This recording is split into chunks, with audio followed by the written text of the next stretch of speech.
Hello সবাইকে আসসালামু আলাইকুম। কী অবস্থা সবার, কেমন আছেন?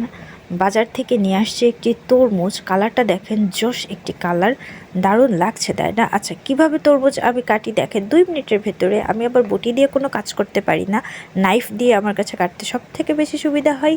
তো এভাবে তরমুজ কেটেও কিন্তু অনেকেই খপাখপ খাওয়া শুরু করে দেন, কিন্তু না, আমি মোটেও সেটা করি না। আমি ঠিক যেভাবে তরমুজটা কাটছি খুবই ইউনিক আর খুবই দ্রুত কিন্তু এভাবে কাটা হয়ে যায়। অনেকে হয়তো বা বলতে পারে, হাসতেও পারে, কিন্তু এটা তাদের ব্যাপার, আমার কাছে কোনো বিষয় না। দেখেন আমি কিভাবে তরমুজ কাটি, এবং আমার কাছে কিন্তু এটা অনেক সহজ পদ্ধতি মনে হয়। তো বিশেষত আজকে তরমুজ কাটাটি দেখাচ্ছি, এবং আরেকটি বিষয়ে কথা বলবো, সেটা হচ্ছে যখন আমরা কোনো ভিডিও দেই বা কোনো লাইভ করি, লাইভের ভেতরে অনেকে এক ধরনের কমেন্টস করে, সেটা হচ্ছে ফলো টু ফলো, সাপোর্ট করবেন।